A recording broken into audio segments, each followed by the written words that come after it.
അമേരിക്കയിൽ H1B വിസയിൽ ജോലി ചെയ്യുന്ന ആളാണോ നിങ്ങൾ? അല്ലെങ്കിൽ വർഷങ്ങളായി ഗ്രീൻ കാർഡിന് കാത്തിരിക്കുന്ന ആളാണോ?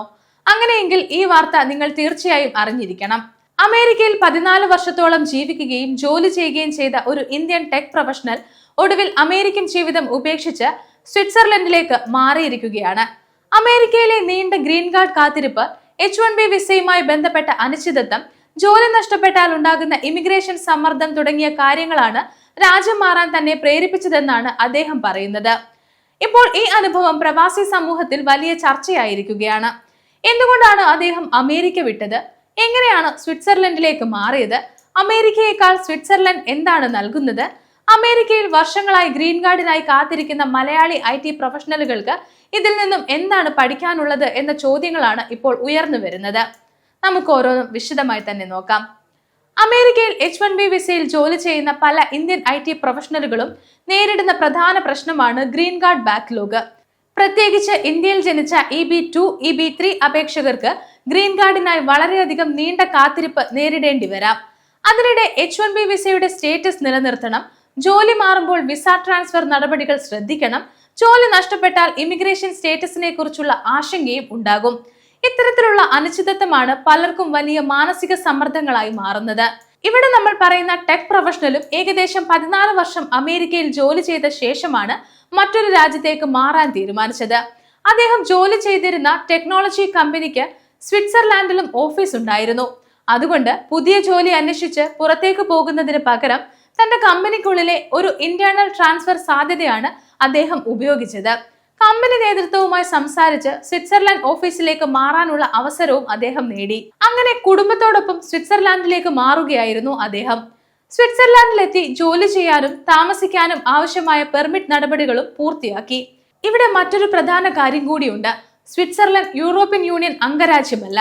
അതുകൊണ്ട് EUക്ക് പുറത്തുള്ള രാജ്യങ്ങളിൽ നിന്നുള്ളവർക്ക് അവിടെ ജോലി ചെയ്യാനും താമസിക്കാനും പ്രത്യേക അനുമതികൾ ആവശ്യമാണ്. ഉയർന്ന കഴിവും യോഗ്യതയുമുള്ള വിദേശ തൊഴിലാളിക്ക് എംപ്ലോയർ സ്പോൺസർഷിപ്പ് വഴി അവസരങ്ങൾ ലഭിക്കാം. അതുകൊണ്ട് അമേരിക്കയിൽ ജോലി ചെയ്യുന്ന H1B പ്രൊഫഷണലുകൾ അവരുടെ നിലവിലെ കമ്പനിക്ക് യൂറോപ്പിലോ കാനഡയിലോ മറ്റേതെങ്കിലും രാജ്യങ്ങളിലോ ഓഫീസുകൾ ഉണ്ടോ എന്ന് പരിശോധിക്കുന്നത് പ്രയോജനകരമായിരിക്കും. ഇനി സ്വിറ്റ്സർലൻഡും അമേരിക്കയും തമ്മിലുള്ള ജീവിതത്തെക്കുറിച്ച് അദ്ദേഹം പറയുന്നുണ്ട്. അതും കൂടെ ഒന്ന് നോക്കാം. അമേരിക്കയിൽ ലഭിക്കുന്ന ശമ്പളത്തേക്കാൾ കുറച്ച് ശമ്പളം സ്വിറ്റ്സർലൻഡിൽ ലഭിച്ചാലും അത് വലിയ പ്രശ്നമായി തോന്നുന്നില്ല എന്നാണ് അദ്ദേഹം പറയുന്നത്. കാരണം ശമ്പളത്തിന് പുറമെ മറ്റൊരു കാര്യവും പ്രധാനമാണ്: ജീവിതത്തിന്റെ സ്ഥിരത. തുടർച്ചയായി വിസയുടെ കാര്യത്തിൽ ആശങ്കപ്പെടേണ്ടി വരാതിരിക്കുക, ജോലി നഷ്ടപ്പെട്ടാൽ എന്ത് സംഭവിക്കുമെന്ന ഭയം കുറയുക, കുടുംബത്തിന്റെ ഭാവിയെക്കുറിച്ച് കൂടുതൽ ഉറപ്പുണ്ടാകുക. ഇതെല്ലാം ഒരു വ്യക്തിയുടെ ജീവിത നിലവാരത്തെ നേരിട്ട് ബാധിക്കുന്ന കാര്യങ്ങളാണെന്നാണ് അദ്ദേഹം പറയുന്നത്. സ്വിറ്റ്സർലൻഡിലെ മികച്ച അടിസ്ഥാന സൗകര്യങ്ങൾ, ആരോഗ്യ സേവനങ്ങൾ, വിദ്യാഭ്യാസ അവസരങ്ങൾ, പ്രകൃതി സൗന്ദര്യം, കുടുംബത്തോടൊപ്പം കൂടുതൽ സമാധാനത്തോടെ ജീവിക്കാനുള്ള സാഹചര്യം എന്നിവയും അദ്ദേഹം എടുത്തു പറയുന്നു. ഇതിൽ നിന്ന് അമേരിക്കയിൽ H1B L1 വിസയിൽ ജോലി ചെയ്യുന്ന മലയാളികൾ കുറച്ച് കാര്യങ്ങൾ പഠിക്കാനുണ്ടെന്നും അദ്ദേഹം പറയുന്നുണ്ട്. ആദ്യത്തേത് അവസരങ്ങൾ പ്രയോജനപ്പെടുത്തുക എന്നതാണ്. നിങ്ങളുടെ കമ്പനിക്ക് കാനഡ, സ്വിറ്റ്സർലൻഡ്, UK, ജർമ്മനി തുടങ്ങിയ രാജ്യങ്ങളിൽ ഓഫീസുകൾ ഉണ്ടെങ്കിൽ ഇന്റേണൽ ട്രാൻസ്ഫർ സാധ്യതയെക്കുറിച്ച് HR-നോടും മാനേജ്മെന്റിനോടും ചോദിക്കുക. അങ്ങനെയെങ്കിൽ നിങ്ങളുടെ നിലവിലെ കമ്പനിയിൽ തന്നെ തുടരുകയും മറ്റൊരു രാജ്യത്ത് ജോലി ചെയ്യുകയും ചെയ്യാനുള്ള അവസരം ചിലപ്പോൾ ലഭിച്ചേക്കാം. രണ്ടാമത്തെ കാര്യം മറ്റൊരു രാജ്യത്തിലെ ഇമിഗ്രേഷൻ ഓപ്ഷൻ കൂടി പരിശോധിക്കുക എന്നതാണ്. Canada, UK, Germany, Switzerland, Australia തുടങ്ങിയ രാജ്യങ്ങളിൽ ഓരോരുത്തരുടെയും ക്വാളിഫിക്കേഷൻ, ജോലി, ശമ്പളം, പ്രായം, ഭാഷാ കഴിവ് എന്നിവ അനുസരിച്ച് വ്യത്യസ്ത ഇമിഗ്രേഷൻ പാത്വേകൾ ഉണ്ടാകാം. അമേരിക്കയിൽ ഗ്രീൻ കാർഡിനായി കാത്തിരിക്കുമ്പോൾ മറ്റൊരു രാജ്യത്ത് നിങ്ങൾക്ക് ലഭിക്കുന്ന വർക്ക് പെർമിറ്റ്, പെർമനന്റ് റെസിഡൻസി സാധ്യതകൾ എന്നിവ താരതമ്യം ചെയ്യുന്നതും വളരെ നല്ലതാണ്.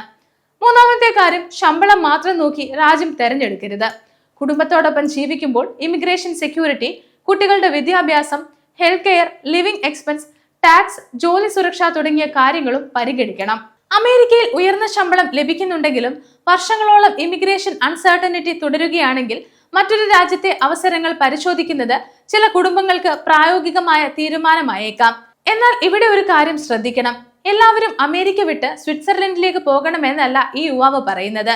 ഓരോ വ്യക്തിയുടെയും ജോലി, ക്വാളിഫിക്കേഷൻ, കുടുംബ സാഹചര്യം, സാമ്പത്തിക സ്ഥിതി, ഇമിഗ്രേഷൻ സ്റ്റേറ്റസ് എന്നിവ വ്യത്യസ്തമാണ്. അതുകൊണ്ട് രാജ്യം മാറുന്നതിന് മുൻപ് കൃത്യമായ ഇമിഗ്രേഷൻ, ടാക്സ് ഫിനാൻഷ്യൽ അഡ്വൈസ് തേടിക്കൊണ്ട് വേണം മറ്റൊരു രാജ്യം തിരഞ്ഞെടുക്കാൻ. പക്ഷെ ഒരു കാര്യം വ്യക്തമാണ്, അമേരിക്കയിൽ H1B വിസയിൽ വർഷങ്ങളായി ജോലി ചെയ്യുന്നവർക്ക് ഒരു രാജ്യത്തെ മാത്രം ആശ്രയിച്ച് ഭാവി ആസൂത്രണം ചെയ്യേണ്ട സാഹചര്യമില്ല. നിങ്ങളുടെ കഴിവിനും പ്രൊഫഷനും അനുസരിച്ച് ലോകത്തിന്റെ വിവിധ ഭാഗങ്ങളിൽ അവസരങ്ങൾ തുറന്നു കിടക്കുന്നുണ്ട്. ഇതേക്കുറിച്ചുള്ള നിങ്ങളുടെ അഭിപ്രായങ്ങൾ രേഖപ്പെടുത്തുക. അമേരിക്ക, കാനഡ, യൂറോപ്പ് തുടങ്ങിയ രാജ്യങ്ങളിലെ ഇമിഗ്രേഷൻ മാറ്റങ്ങളും പ്രവാസികൾക്ക് ആവശ്യമായ പ്രധാന വാർത്തകളും അറിയാൻ ഗ്ലോബൽ സമയം സബ്സ്ക്രൈബ് ചെയ്യുക.